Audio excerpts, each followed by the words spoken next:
Right behind me on the screen today, and which we're going to showcase on the screen for you, is an effort of a campaign that we appeal to every single person watching this in every part of the globe, and 80% of the people who watch us on YouTube are from other parts of the world.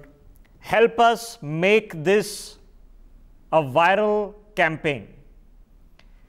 Because for so many years, the Chinese keep lecturing to the world on their own assumption of what a world map with a China in it must look like. This assumption is flawed. It is based on occupation. It is based on mistruths. The Chinese have managed to ensure that on the global fraternity, India and its state of Jammu and Kashmir, now a union territory, in global maps is shown as Indian occupied Kashmir.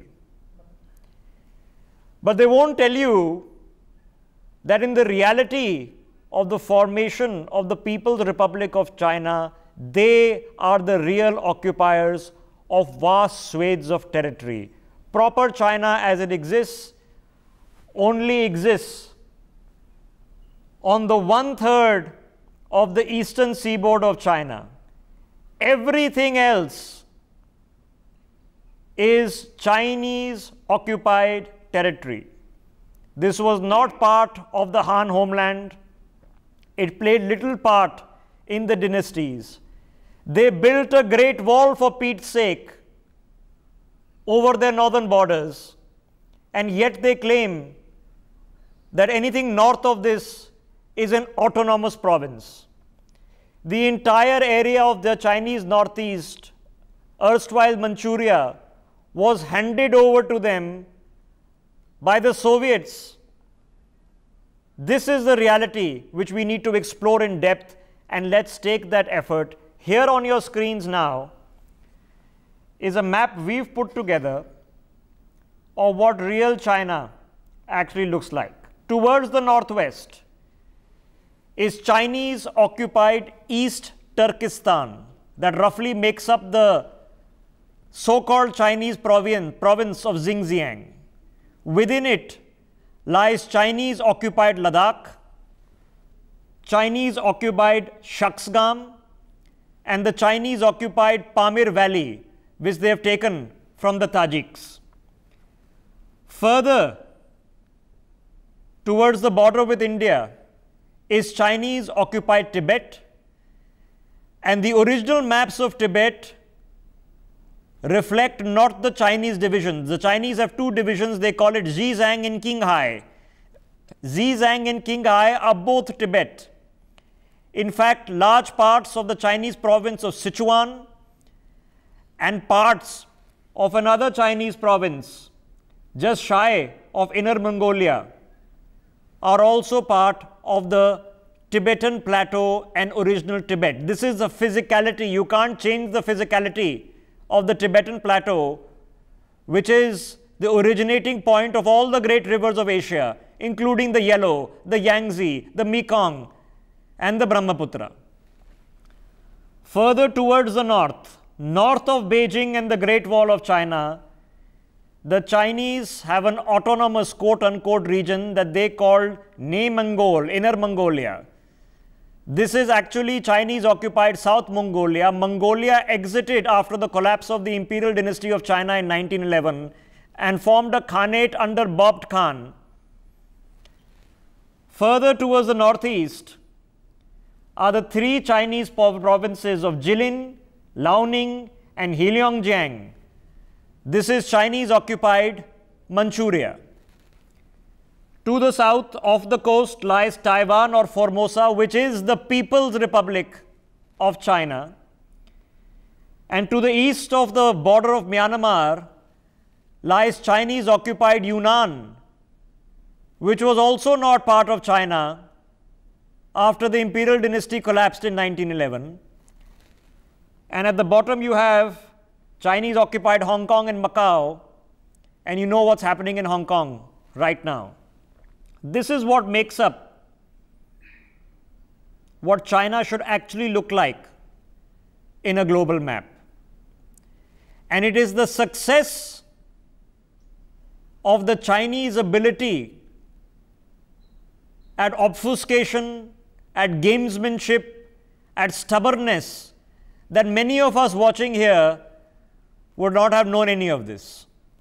We would not have known that proper China, China proper, only consists of 18 provinces on the eastern seaboard. Modern day China is built around the 3 northeastern provinces, which are Manchuria, and the 5 autonomous regions. Put together, these areas are 7 million square kilometers of territory, as opposed to just over 10 million square kilometers that makes up what they call the People's Republic of China. That is, 2/3 of the territory was never part of China proper. Tibet is occupied. If you go to Urumqi or if you go to Kashgar, the cultural capital of Xinjiang, the local people are not Han Chinese. They identify themselves as East Turkestanis or Uyghurs or Uyghuristan. Towards the north are the Mongols. Towards the northeast, the Manchu people, Korean descent. And I'm going to go through this one by one, province by province. Let me also get in my colleague Gauri, who is joining us on the broadcast, as well as Ambassador Baswati Mukherjee. Madam Nalapat is joining us, and Major General Dhruv Katoch is also with us. I'm going to go through this province by province. But before that, Ambassador Mukherjee, how important is it now that we simply tell the truth? This is what China is, and call the bluff on the quote-unquote autonomous regions. I think, Rishabh, first of all, let me congratulate you for highlighting something which should be known not just by the Indian public but globally, which is that actually the Chinese are sitting on huge amounts of occupied territory, and it's not just Hong Kong which is an issue, or Macau. They also have huge problems, as you rightly pointed out, in their outlying areas, where they've also now been exposed for ill-treating their minorities, both religious and ethnic. Therefore, for them to have the gall to show our Kashmir as occupied territory, I fully agree with you, needs to be exposed. Now the issue is, how do we expose it? It's a difficult choice, and we need to do it in a strategic manner. First of all, we perhaps need to take a much harder line with the Chinese, as we have been doing under Prime Minister Modi, in the various UN forums where China's misdeeds are being highlighted, be it the Human Rights Council or other groups where the various groups have been coming up, showing the kind of ill treatment, the discrimination, the blatant violation of a permanent member of the Security Council. Secondly, we need to do a propaganda campaign, and that propaganda campaign can be organized both in India and by Indian overseas organizations outside who are just dying to have a go at them. So this is something again that we need to think about. But it's a strategic decision, Rishabh, because militarily we are not yet their equal. So when we do something with the Chinese, we need to work it out just as they do it, point by point, one step forward, one step back, to know how far we can push them. Should we take a step back at the right time, etc., etc. So just like they like to play great games, it's time for India to play a great game. And one great way of doing it is actually to highlight this map. And this can be done in so many ways, which I'm sure my colleagues also who are joining me will agree with me, that this map itself is an eye-opener.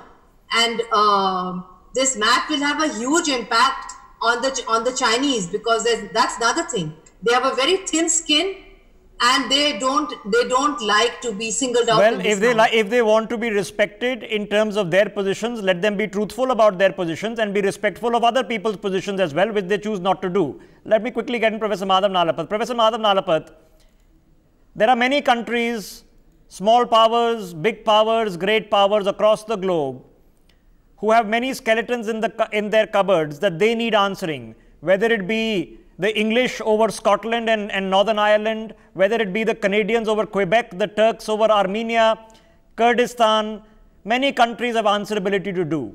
I am not suggesting that India at one point of time was not made up of many kingdoms.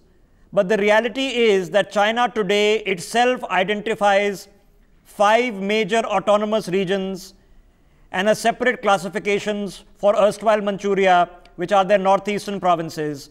China proper only consisted of 18 provinces on the eastern seaboard, and they by far are the richest areas of China. Well, I think, 1947, India got its freedom. Our freedom fighters were not able to keep the country from being divided. It was divided. And unfortunately, the very, very strategically important POK, Gilgit, Baltistan, etc., very, very strategically important. I mean, frankly, the leadership in India allowed that to go to Pakistan without even a fight. I think the Chinese would have learned some lessons from this divided subcontinent. Had there been a united subcontinent, it would have immediately emerged as a very powerful force in global geopolitics. And in 1949, Mao did not make any such a similar situation. He basically, as you correctly said, he moved to integrate Tibet, Xinjiang, Manchuria, Inner Mongolia, you name it. I mean, I don't think Taiwan is a priority for Mao ever, so that's why he probably didn't pay much attention, and he did once or twice. But then I think the Americans finally woke up and took some action, so nothing happened. It was, but barring that, as you correctly said, all these territories were taken over. Now, I mean, so their experience, frankly, is the exact opposite of our experience. And let me say, Rishabh, very clearly that, there are people all over the world who will really watch a map. There are people all over the world who are designing maps in a sense very similar to this.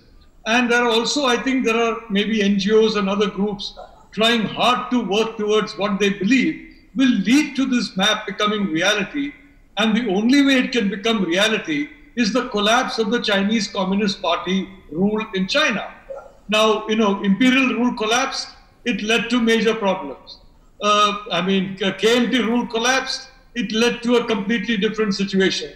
So quite frankly, if these maps are ever to come true, and there are quite a lot of people in multiple countries, people that, I'm sure all of us have met, who are really, very keen on this coming true. But the only way that can come true is if the Communist Party collapses. And I must tell you, Rishabh, whether it is in Tibet, whether it is in Manchuria, whether it is in Inner Mongolia, I frankly see no sign that China, the Beijing's position is weak. Is weaker. In fact, it's strengthening. And the same thing with Xinjiang. And it's strengthening. They have done the demographic change. They are building. And for a lot of people watching this broadcast, the Silk Road or the new Silk Road and OBOR are as much as about zipping together China as they are about putting trade centers all across the world. The new Silk Road runs through Kashgar. Kashgar is here. Okay, just north of Aksai Chin. Kashgar is the end point of the CPEC and the beginning point of the Xinjiang-Tibet highway. And the new Silk Road will have to run just north of it, going into Central Asia and into Russia. So the Chinese, who have underdeveloped the West, where all the riches have gone to the eastern provinces along the seaboard, for them it is equally important to get these new Silk Road OBORs done as much as they're about to occupy their own territories or what they claim as their own territories, than to be looking globally. So let's do this bit by bit. At the center of your screens, let's examine proper China here. This deals with the 18 provinces: Anhui, Chile, Fujian, Gansu, Guangdong, Guizhou, Hebei, Henan, Hubei, Hunan, Jiangsu, Jiangxi, Shaanxi, Shandong, Sichuan, and Zhejiang, with parts of Yunnan that makes up proper China. This is what maps of China look like. earlier. Everything north is Tartary, everything west is Tibet, away from these 18 provinces. This is what China looked like 100 years ago. Here's another map of China and of India. Everything north of Nepal is Tibet. In this map, there is no China because it lies too far to the east. Tibet. That's an American map, by the way. Here's another one. French map of Southeast Asia. The yellow territory is China proper. All the eastern seaboard. Towards the northwest is the Tatar Independent, and towards the north of that, the Tatars, the Mongols. Let me get in General Dhruv Katoch. General Dhruv Katoch, at this point of time, the premise is simple.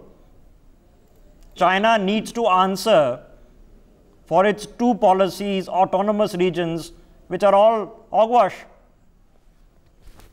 Yes, I totally agree with you. You know, Rishabh, I was just thinking, when you look at China and you look at the Great Wall which they made, now let us understand why so many centuries ago did they build that wall. They built that wall so that invaders could not come inside China. So everything outside the wall really was where they would say are the invaders or somebody else. Now, that really was not a part of China. That is why they built the wall.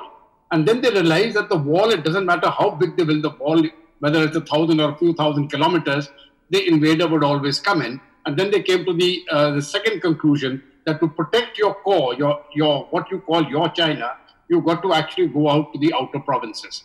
And that, of course, subsequently led to, when you look into 1950, they're coming into Tibet.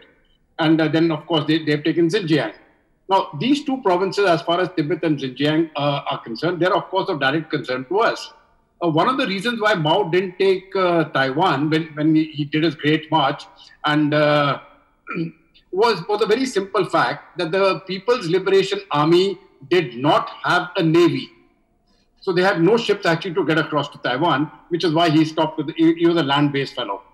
Now, as far as we are concerned, I totally agree with you and with both the ambassador and Professor Narapat. You know, the time has come now to actually show China the mirror and say, listen, you are the aggressor. You have been aggressing for the last 100 years, right? You have occupied Tibet, you have taken Xinjiang, you have taken so many other areas on your all around China. And they cannot now, at this point of time, start preaching to the world any concept of honesty or morality or something. They are the people who have actually violated all principles of civil behavior. I think there's something called discourse domination, and they've been rather successful, General Katoch, at discourse domination. We are always on the defensive in talking about Jammu and Kashmir, about why India is not Islamophobic, why we are a diverse country, when the reality is that if you want a racial, eugenic, unipolar entity, that is the People's Republic of China, where there is a 90% singular majority and they do not take their minorities with any sense of the spirit of diversity, sir. Yes, you see what has happened in Tibet. Look at the population density of Tibetans versus the Han Chinese in 1950 and today. See what they're doing actually even in Xinjiang province. The way the demographics have changed, I think it is a matter of shame. And as far as India is concerned, I think I have to confess we have a weakness. We have a weakness in our ability to shape the information environment. And this has been a weakness for quite some time. I mean, when you're looking at what is happening in Kashmir, I mean, everything which is right is with us. We have got the laws, we have got justice on our side. And yet you're trying to fight a battle which others are trying to dictate to you. I think this is absolutely outrageous, and we need to step up our effort as far as perception management is concerned, which I personally feel remains the truth. Okay, let me take it. What I'm showing on your screens is Chinese occupied Manchuria. Let's keep it on our screens. PCR, let's put us into a PIP, please, and let's keep this on our screen. Chinese occupied Manchuria. Three provinces, Heilongjiang, Jilin and Liaoning. In Liaoning lies Mukden. Mukden in where is when 1931, the Japanese invasion force created something called the Mukden incident by blowing up their old railway lines as a pretext to cause the invasion of China. This was the frontline area contested by the Soviets and the Japanese. The first bullets in the Second World War were not fired in Poland. They were fired at the Battle of Khalkhin Gol. You can Google that for details. That happened here. The Soviets were fighting the Japanese here. The first province that was handed over to Mao Zedong's China was in the northeast, Heilongjiang. This province here. This became the first territory of the People's Republic of China because the Soviets, after having defeated the Japanese, gave it over to Mao. This was never part of the Han dynasty, not part of the Qing dynasty. These were areas that were Manchu people in the sense people of Korean descent. All these three provinces, and the only reason this is part of modern day China is because this was occupied by the Soviets. Let me put another map on our screens for our viewers joining us on the broadcast. Have a look at this. Okay. 1858 handed over to Russia. 1860 handed over to Russia by Treaty of Beijing. Okay, this is the Manchu dynasty, Outer Mongolia. Outer Tibet, 1911, Chinese imperial forces collapse. Xinjiang, 1911, de facto independent. Outer Mongolia, 1911, de facto independent. I mentioned Bob Khan, East Turkestan. This is the reality of China. Let me quickly get in Basmati Mukherjee, she wants to come in. Ma'am, if we do this province by province, we have more in Indian civilization has more in common with East Turkestan or Uyghuristan than the Chinese do. We have closer links. The Chagatai Turks are the same lineage, ironically, to whom the Mughals claim descent. You're very right, Rishabh. You've put your finger on it as always. The strength of India is its multi-ethnicity, its multicultural civilizational fabric.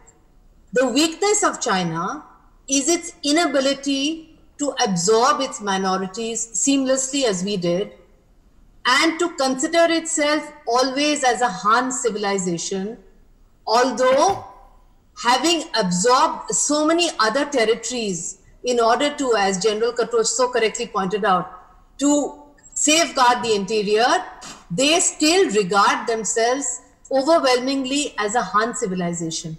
Now, they may have succeeded in Tibet because of changing the demography and because they forced the Dalai Lama to leave, but it's a much more difficult issue for them, not in Hong Kong, but in their restless Muslim minority provinces. And why do I say that? Because there will come a time when their ruthless repression of these minorities will cause a backlash in those very areas where they need a reach, which is Africa and the Arab countries where there are very large Muslim majorities, and in the West. And there will come a point of time when they will be unable to just repress them physically. So then there will be, for the first time in China in a very long time, there will be civil war conditions. The Chinese are neither good at controlling dissent. They believe that democracy is very dangerous, and they are not good. They feel that these kind of movements can only be handled by repression. Hong Kong is a good example of the fact that that has not worked. But in the final analysis, Hong Kong was a colonial outpost. It is not so important to China as their restless Muslim minorities. Correct. Which actually are far more important also politically. So therefore, you put your finger on it. The final decline of China will come when they will not be able to handle those contradictions, those fault lines, which are inherent and which are becoming stronger by the day. And that's frankly their problem. Now for us it is very simply to call out the situation as it is, because we can't be living in such an informational vacuum where we are constantly on the defensive trying to explain our position, the Chinese should be explaining their position. This, ladies and gentlemen, from the Tibetan plateau towards the south go the three rivers. This is the Brahmaputra we are all familiar with. Here's a river we are not often familiar with, the Mekong, that goes with the Chinese have built 11 dams in Yunnan, 11 dams to control the Mekong, and completely ruined Laos, Cambodia, Vietnam because of this dam construction. The original Chinese state of proper China runs on the lower reaches, which are the eastern reaches of two rivers. One is the Yellow River, which goes towards the north, and the other is the Yangtze River, which ends up closer to Nanjing and Shanghai. That was China. I've already drawn for you that this here, just north of Beijing, is the Great Wall. Everything north of that was always Mongolia, until for some reason they chose to make it Inner Mongolia and called it an autonomous region, which is a lie. So the Chinese currently have 5 autonomous regions. One is Xinjiang here, one is Xizang, which is a part of Tibet that borders India. Then you have Mongolia, then Inner Mongolia, right towards the south of Inner Mongolia, over here Ningxia, okay, and Yunnan. Now there is a reason that these are autonomous provinces, because they were never part of China. The Republic of China of Sun Yat-sen was fighting wars here, and if you want further information, the most important one comes out to be that an individual famous as Deng Xiaoping in 1929 tried to do a communist revolution in another area called Guangxi, which was again independent after the imperial dynasty collapsed, and that by the way, that communist coup didn't work out. So here is the particular position. Then towards the northeast, I've already mentioned, are the 3 eastern provinces which were never part of China. This is Manchuria. Not to say that the Japanese did a great service to Manchuria, they did not. But here's a reality check. Now, let me quickly address this before I have to take a break. Professor Nalapat, in terms of us always being on the defensive, because we are put on the mat, we are the ones dragged to the UN Security Council, we are the ones told that you are a dictatorship, you are becoming a Nazi regime, Indians are Islamophobes, by members of the Security Council, including China. Well, Rishabh, I can only say that these epithets are thrown at various people. I mean, I've been called a Nazi, for example, by some individuals who have obviously not read one line of what I've been writing across the decades, and my very strong support for the Jewish people and also for the state of Israel. So, I mean, frankly, these are pretty, common abuses. I just want to say that, you're right. The Tibet, for example, I mean, we had some advantages in Tibet because during the British time, and those advantages were all given away by Jawaharlal Nehru. And that's not the end of the story. Over time, for example, Atal Bihari Vajpayee, if I remember, in 2003, he also made almost, whatever the Chinese needed on Tibet from India, Mr. Vajpayee gave them. So, and the point is very simple. Chinese diplomacy has been very clever across the last 100 years. For example, Mao and the Communist Party, there were so many Americans visiting them. And even after 1945, many Americans believed that they should support Mao, who was an agrarian reformer, rather than Chiang Kai-shek, who is admittedly a very corrupt, brutal tyrant. So the reality is that if you go to Yan'an, for example, Mao's hideout for so many years, you see so many photographs of Americans out there. So now, of course, things are changing. You have a US bill, for example, saying that Tibet is independent. Possibly some other representative will bring a bill saying Xinjiang is independent. Under Trump, the US is working very hard to try and bring down the Chinese economy in the belief that the economy is what sustains the Communist Party and the Chinese are fighting back. So today, you definitely have an all-out economic war between the US and China. But over time, I can tell you, they have been extremely smart at playing different countries. I want to finally say, look, I've been to Tibet multiple times. I've been traveling almost all over China. And quite frankly, if you're looking at Tibet, a large number of young Tibetans are now being educated in the school system and the university system of the Chinese state. Correct. And frankly, I mean, you know, I've talked to some of them. I don't think they have any sense of being very different, frankly. Maybe 30 years ago, 40 years ago, that would have been the case. But certainly now those disappear. Those things are disappearing. That's the long-term planning. Recognize reality when reality hits us in the face. And again, I repeat, today the Americans are going all out against China. And the question which will need to be asked of Ambassador Mukherjee and everybody else, should India join that particular bandwagon or not? Okay, let me put that. General Dhruv Katoch, in getting this information out there, because putting this out to us here in India, is 1.3 billion people, we're going to outnumber the Chinese any day now. And yet they completely, we outnumbered them now. To get this out there, General Katoch, is also the opinion that this now needs to be how the world should be looking at it, when all of them have been putting pressure on India for all these years. No, I think that is very right. But I think the first step should be really public awareness. And one of the means of public awareness is really the media. The media is a very, very powerful instrument. And I think shows like this, if they are done in Hindi and in the regional languages, and if they are broadcast, it will bring that sense of information to the vast public. I think many people don't even realize that when you're looking at Kashgar, Khotan and Jharkhand, they were part of Kanishka's empire. Correct. So they were part of the Indian empire in the 1st century. So you see, that is history. Now, when we teach our history, we should put those facts very, very clearly across. China was not there. We were there. Instead of getting defensive, as you very rightly said.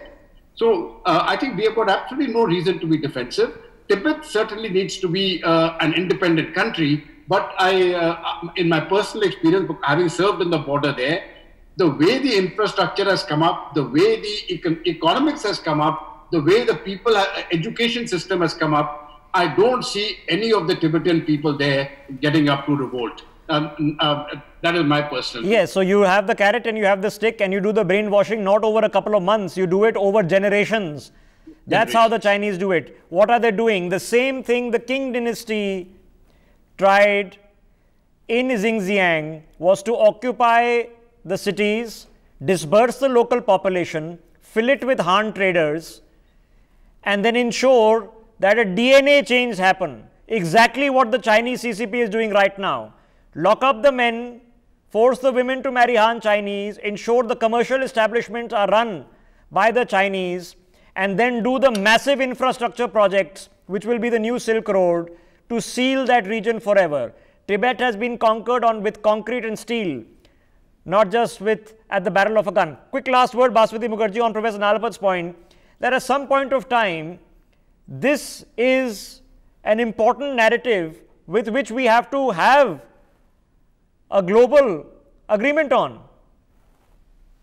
I fully agree with you, and I'd like to say that it is Prime Minister Modi for the first time who has finally laid to rest the long shadow of 1962. Because until he became PM, we had this 1962 thing hanging on our psyche. It affected all of us, including people like me in the Foreign Service. So the point is, we have now understood that 62 is behind us. We have to go forward. And the Chinese understand now that 62 is behind us. It's not the same India. And therefore, we have to work out a strategy to pressure them point by point in a strategic manner, just in the same way as they do to us, because they are very good. They work everything out in advance. I'm sure that what they planned in Ladakh must have been part of a greater strategy. We don't know what else they have in store for us. Maybe same time next year. 10 year, 20 year. There's a 2049 plan. We have to be equally aware of all these things. So I'm going to make a request to anybody watching this. This is our Facebook page. You can find us NewsX on this is the Twitter page, NewsX on Twitter. You'll find this tweet pinned to the top. It has this map on it. It's got 151 retweets, 252 likes already since we begun this telecast. I would recommend please join us and help spread this. This is putting out a version of events that needs to be told globally equally. Let me also take the opportunity to quickly open. This is our Facebook page, and again it's pinned at the top. So please do share this as widely as you can. And this is a video that's going to be going up on YouTube. So if you're watching this on YouTube, share this as widely as you can. Send it to all your friends and colleagues who live all over the world so that this message comes across. For more such videos, subscribe to the NewsX YouTube channel, hit the bell icon.